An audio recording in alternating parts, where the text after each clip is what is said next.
I was browsing the Facebook today, and one of the investors asked the question on the investor group, where do I buy the investment property nowadays? And the answer, there was like 200 answers by anywhere from Kingston, Ottawa, to all the way to Windsor. So where do you buy it in the investment property?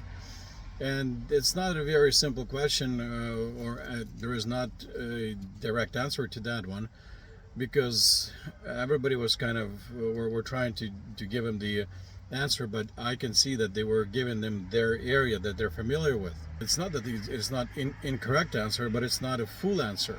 Like, you can buy the property, a good property, investment property, anywhere, or you can buy the worst property, worst investment in the best area. So where do you buy the property? I mean, you can buy good property, cash flowing property in Toronto, but it's not where. I think the question is, what are you going to do with it, and what's your strategy? And there's many different strategies out there. You know, we're talking about just regular flipping, renovating and selling, buy and hold. We're talking about BRRR, buy, renovate, rent, refinance and repeat, or scale up.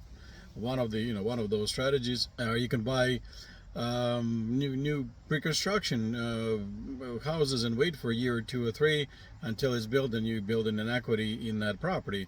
However, again, every strategy has pluses and minuses as to how much do you have, what's your timeline, what's your end goal. There's all kinds of different stories. So I think the question was where to buy the good investment properties. It wasn't 100% correct. So there's, like I said, there's many different things that would influence that.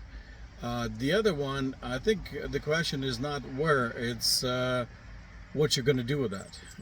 Depending on what you're going to do with that, that's how your investment property is going to perform. And what I mean by that is, well, first of all, you want to buy it right.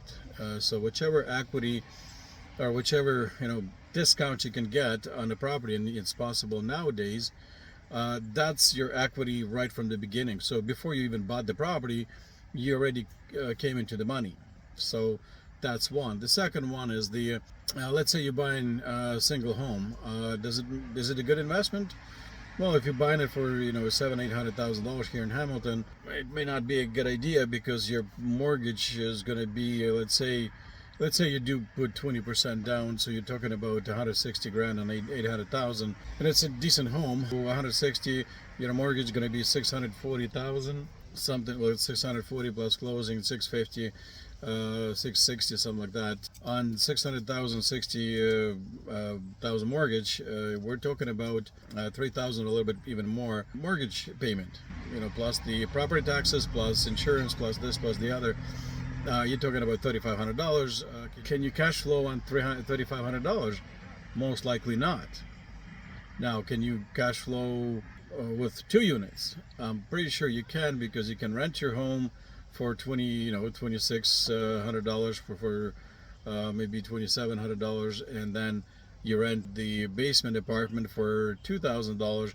So now you had $4,700, or let's say $4,500. Now it's more likely that you're going to cash flow. Well, you're going to put some extra money, $150,000 into it. $150,000 extra is going to cost you another something like $700 or so. So on a mortgage, so we're talking about 42 altogether. You're still raking in 45, 47. So you're cash flowing.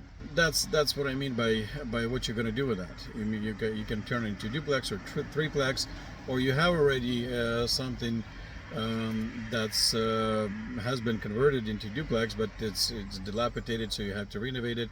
And then again, you can put the money in. Now, the other one, if renting is not your forte, then you can turn it into Airbnb or executive rentals or something of that nature, so you don't have to deal with the tenant on a daily basis. Some tenants are great, some tenants may not be. The same thing as landlords. Landlords are taking care of their property. Some landlords wouldn't care less about the property. So from that perspective, you just have to find the right strategy that works for you, whether it's just a straight rental, Airbnb.